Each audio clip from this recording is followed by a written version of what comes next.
2141116. Saya Wahyu Fania dengan NIM 2310411121. Saya Sultan Hasanah dengan NIM 2310411120.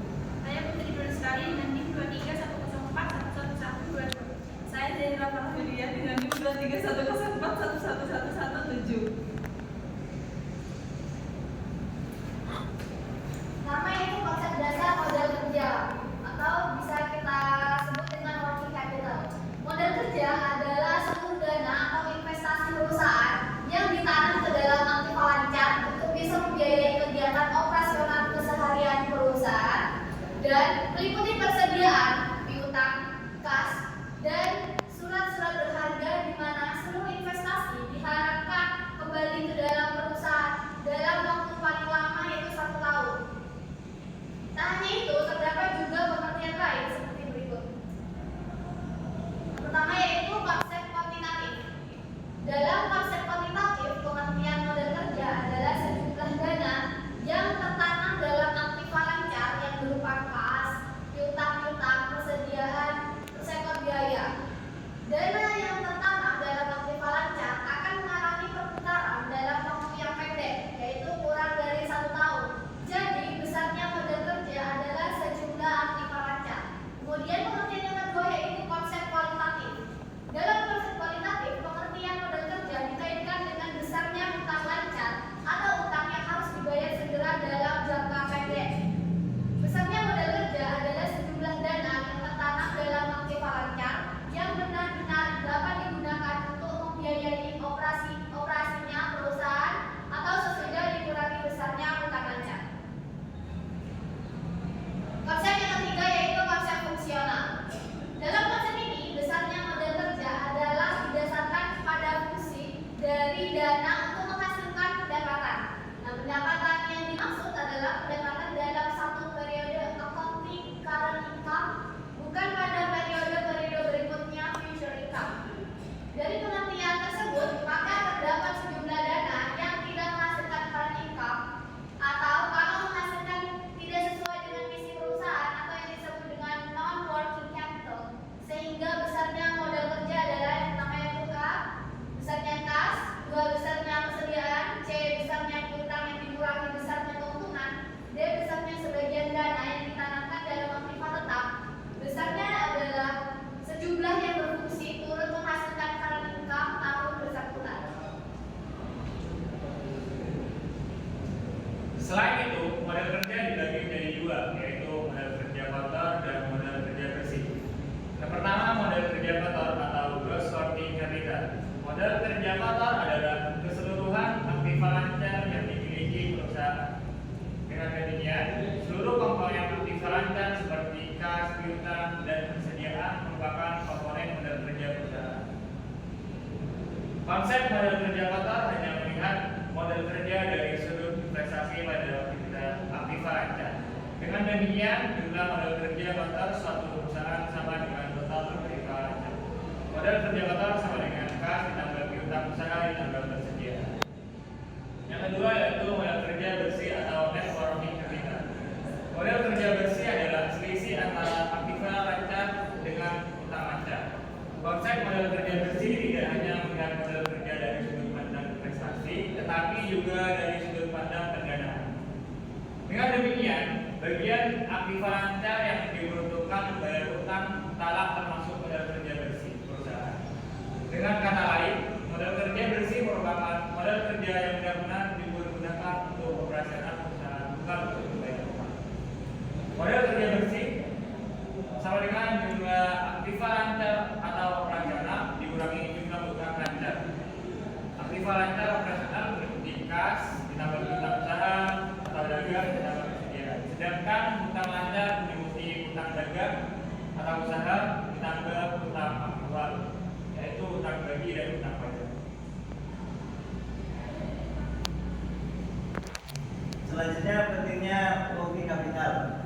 Model kerja sangat penting bagi suatu perusahaan. Hal ini karena model kerja secara langsung berpengaruh terhadap kelancaran kegiatan perusahaan sehari-hari.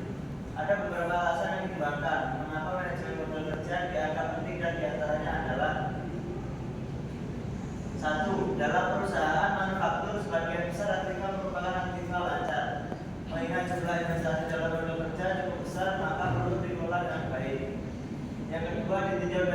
kegiatan manajer keuangan suatu perusahaan. Lebih dari separuh waktu kerjanya dialokasikan untuk mengelola aktiva lancar. Hal ini menunjukkan bahwa manajemen modal kerja penting untuk menjaga kelancaran kegiatan perusahaan sehari-hari. Yang ketiga, perusahaan kecil. Barangkali keputusan yang berkaitan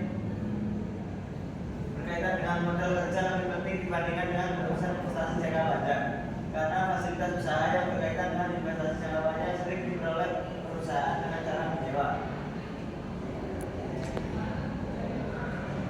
Jenis-jenis working capital. A. Modal kerja permanen atau permanent working capital. Modal kerja permanen yaitu modal kerja yang harus tetap ada pada perusahaan untuk dapat menjalankan fungsinya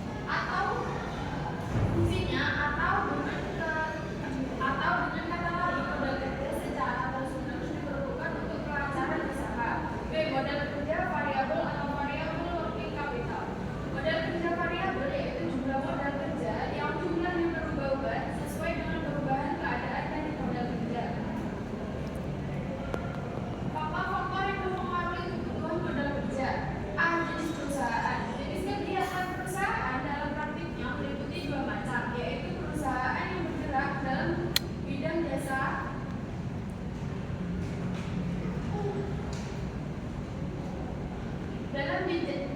jasa dan non-jasa atau industri.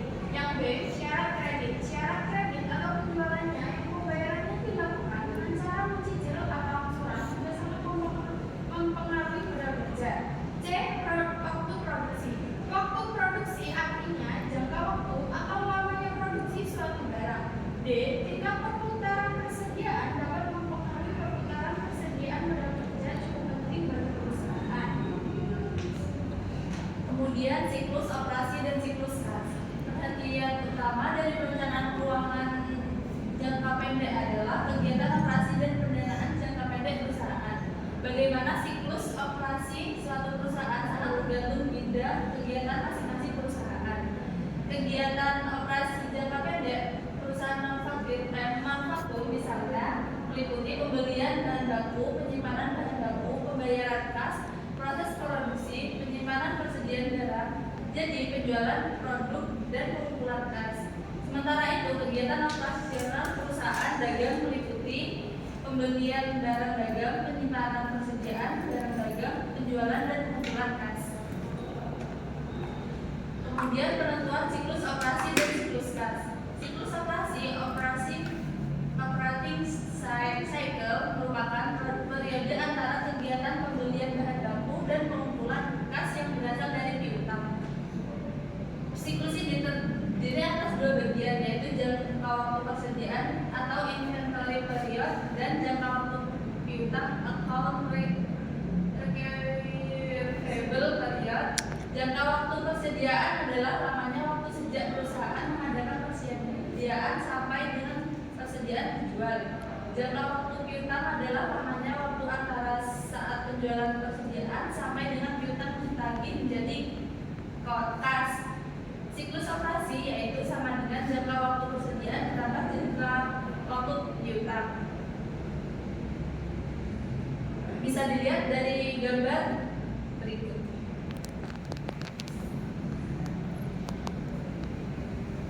Selanjutnya yaitu siklus kas atau cash cycle merupakan periode waktu saat kas dibayar untuk pembelian persediaan sampai dengan saat kas dikumpulkan dari piutang. Siklus kas bisa sama dengan siklus operasi jika pembelian persediaan dilakukan secara online. Dalam praktik di perusahaan sering terjadi pembelian persediaan dilakukan dengan cara kredit, sehingga siklus kas akan lebih pendek daripada siklus operasi. Dengan demikian, siklus kas adalah perbedaan antara siklus operasi dan jangka waktu utang. Siklus kas operasi dikurangi jangka waktu utang. Hubungan antara siklus operasi dan siklus kas dapat digambarkan dalam bagian berikut, khususnya untuk perusahaan manufaktur. Selanjutnya yaitu perputaran dan jangka waktu modal kerja. Perputaran modal kerja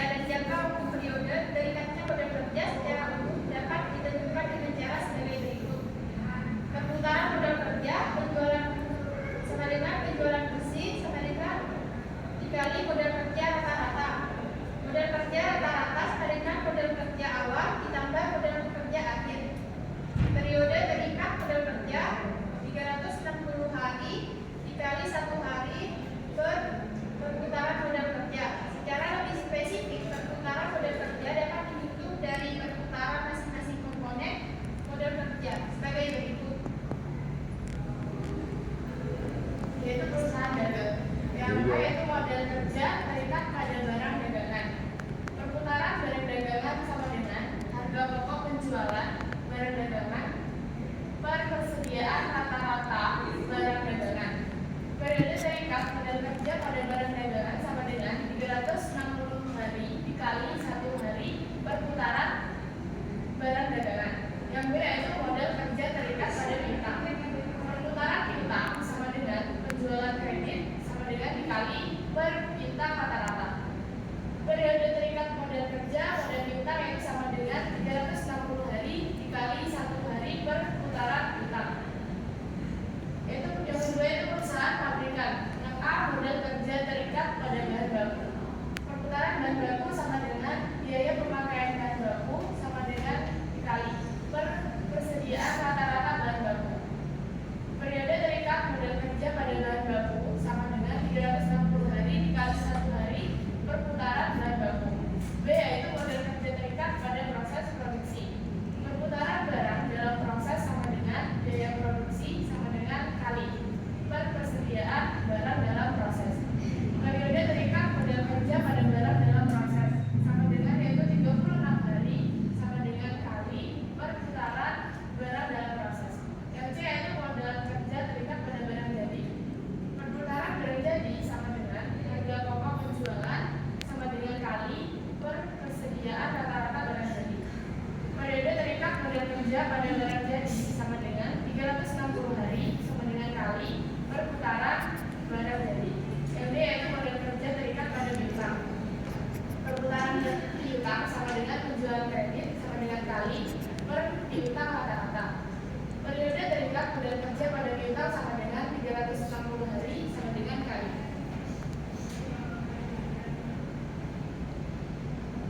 Kebijakan investasi modal kerja.